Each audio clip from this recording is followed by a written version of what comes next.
Hello everyone, it's John, the Armchair Technician.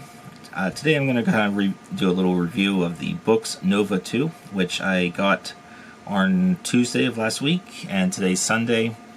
Real quick on specs: octa-core CPU, it's 2 gigahertz CPU, 3 gigs of RAM, 32 gigs of storage, Android 9, has finger touch stylus, it has front warm and a white front line, and it's 7.8 inch e-ink tablet. Lots of other videos will probably go over the specs and a lot of the features. I'm just going to cover a couple things. So right now, the first thing is, normally this is an Android tablet. Normally on Android, you expect to see navigation buttons here at the bottom, and home and stuff. But in fact, what you have to do is you have to pull down from the top, back, home, and an app switcher. There is a physical button at the bottom here. That is just a back button. It's not a home button. I probably would like it if it was either a home or an app switcher. Better. Battery life, I'm at 65%, and I got it Tuesday. Today's Sunday. Wednesday's when I ran off the whatever charge it came with, which claimed to be full on Tuesday, but it went down like 13% over one day. But then I charged it up Wednesday morning, and it's been 5 days since then. I'm at 65%. I'm pretty pleased with that. I use it pretty much on a daily basis to take notes, and then also to read. Okay, so I do want to go home, and under apps, it does come with Amazon Kindle. It also has the Google Play Store. If you do want to install apps from Google Play, you have to go into Settings, and Settings, Application, and if you try to enable Google Play, you're going to get something about it not being a protected device, and you have to go through this whole process called GSFID, and you have to I'm not going to click it, but you have to essentially register it, and then you have to wait 10 minutes. You have to log into your Google account to register it, wait 10 minutes, turn the device off, and then Google Play will work. One thing, power. Whenever I first got it, it was inactive after 5 minutes. It would go to sleep, and after 30 minutes, it would power off, which meant every time I picked up this tablet, it was pretty much off. So I moved it to 30 and 12, and you can also disable those completely, have it never sleep and never turn off. 30 and 12 seems to work good for me. Most of the time, when I'm working and I'm on calls and stuff, it's always on. And it only takes a little bit to wake up. It takes a good while to power up. Well, if you're wanting to use it, it seems like a long time. It's probably like 30 seconds, maybe 45 seconds to wake up. Not wake up, to power up and become usable. And so 12 hours is good for me. You can also set it for a day, 2 days, or never. But 12 hours seems fine for me. If I haven't used it in 12 hours, if I turned it off at 10, if I was reading at 9 o'clock, and then at 9 a.m. the next morning, if I have to press the button to power it on, that's suitable for me. It has a built-in reader, which is really good for PDFs, and you can simply write on your PDF. I think if I tap in the center, I can do scribbles. Oh, that's just a shortcut to the light. Right now they're synced. I can brighten it, darken it.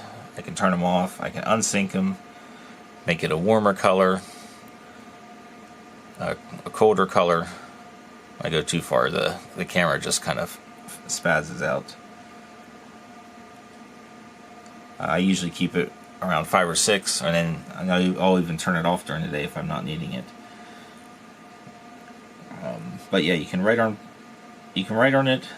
It'll actually do text to speech and read it to you, but you do need a Bluetooth device in order in order to hear it. There's no built-in speaker. But yeah, you can save stuff. It's got little page turner buttons, or you can just tap the screen to turn.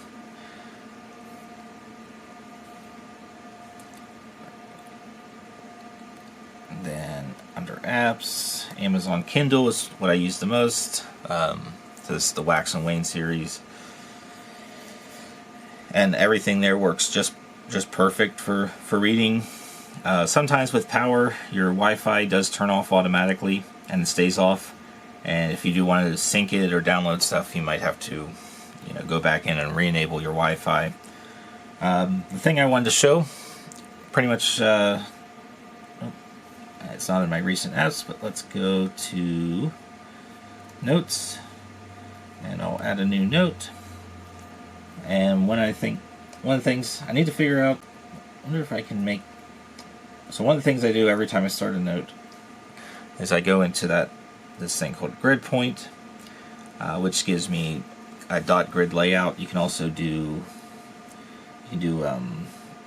horizontal lines, and then you can write within there, and the writing is pretty responsive. I can see that the ink follows the pen, but there's not really latency. Now, oops. Alright, so here is a thing that disables touch input. You could, in fact, attempt to. It is fairly good at rejecting you off the bat, but what this does is it lets you select tools, and I can do some stuff with the finger. But if I just do, I just always reject that. And the only thing I have to be cautious of is hitting that physical button. I almost wish I could disable that physical button right from the get-go. So I do Grid Point, which barely shows up on the camera, but it's there. Let me see if I can turn the light down a little bit. So actually, I don't have to drag it down for the light, or maybe I do.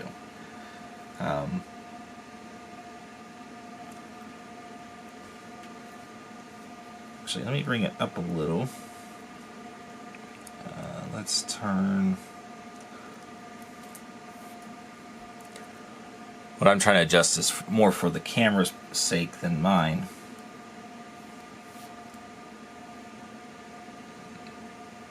Yeah, I don't think you can see the grid point as well on the camera. So I'm going to switch over to the horizontal line. And those you should be able to see. When I write on, oops, and I forgot my E, on here, and there, that's my own handwriting I mess up. So, one advantage I have over pen is I can click a button here, and erase it, and start over, and even if I was using pencil, I wouldn't get that clean of a erase. Here, it is slightly smoother than paper, but I like it better than my notebook. So you can see how quickly it responds. I assure you that it's not writing on this that makes my handwriting bad. It is in fact writing on in general that makes my handwriting bad, because I'm more of a typer. But I do take handwritten notes during meetings, and also during phone calls, and also for my radio club meetings. So one thing in here is I've got some stuff here like that paper, the A and the P are jammed together and stuff, and some of the I've got it's like I started an S there and it became a K, but we'll see how this does here. We'll do what's called reflow recognition. This is a demo. When I write on here, it is, and it didn't get a space there, but I can fix that. It is slightly smoother than paper, and then the I and the like. Paper, it read that no problem. Oh, and it actually has suggestions there to fix it. And so I can fix it there. I don't really care too much about this, but it is useful, and I will show you in a moment here. So I can, if this was a longer note, and I wanted to find, did I write paper ever? I can search on that, and it's going to highlight paper. But that's kind of cool. But the thing that blew me away was I went up to my top level, and I search paper, and it searches all my notes, and there.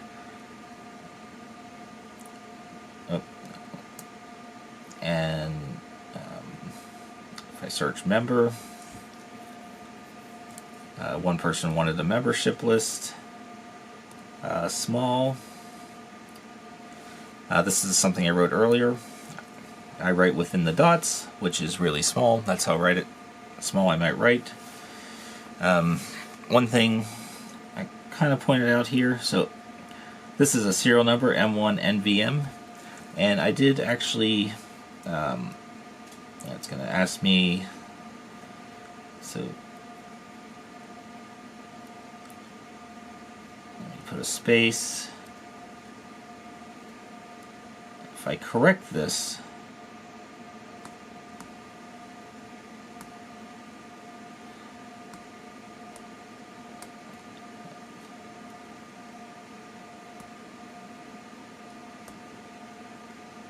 there, if I correct that serial number, and I'm trying to, let's say this was actually not so much a serial, but I wanted to know when I bought something with that serial. So I can do M1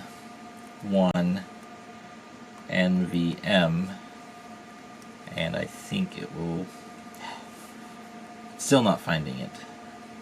So that was a bad example.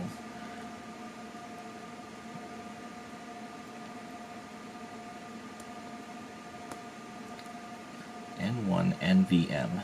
Is that period messing it up? Oh, maybe I have to add it to the dictionary. Maybe it has to be a word in the dictionary for the search to work.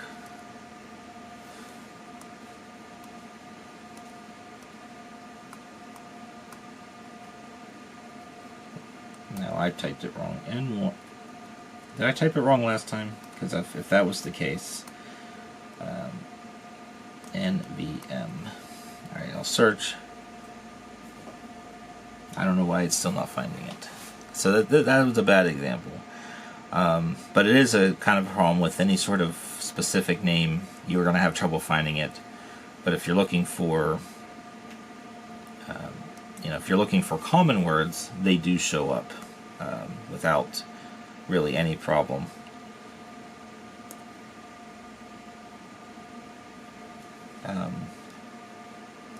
Go back here. I think if I search on demo, I should get 2 notes.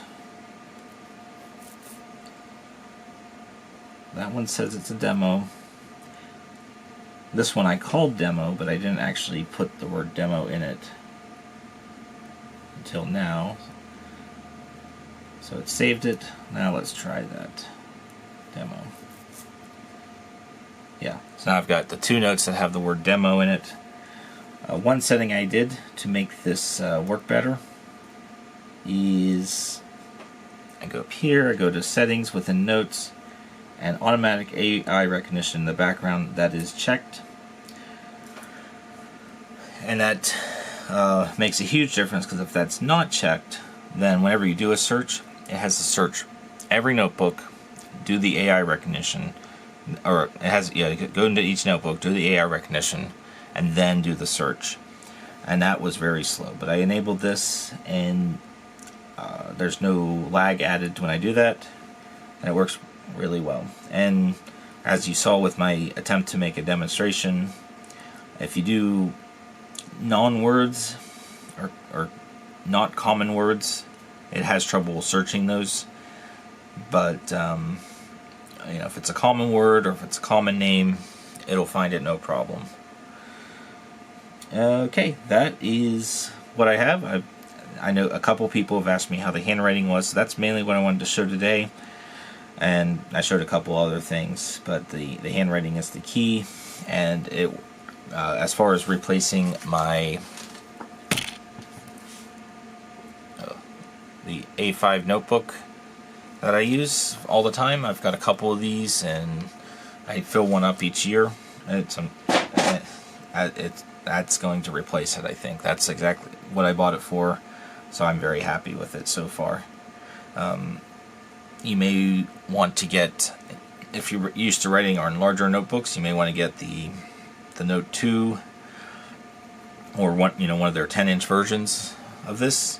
I believe they're going to be coming out with a newer version of that later this year, and then they also have, I think next year is going to be color e-ink, which is going to be a huge game changer. I haven't used the Remarkable 2 or any other note-taking one. The last time I used a note-taking stylus one was a device that uses it was like about 5 or 6 years ago, and it was horrible.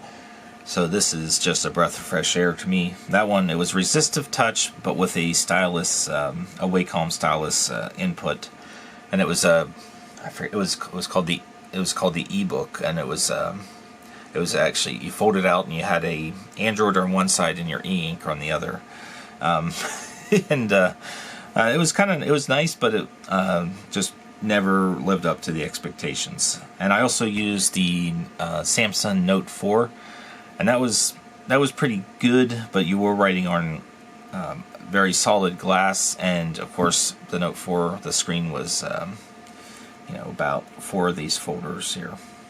Of course I would tap one, and so it was very limited to what I could do. This,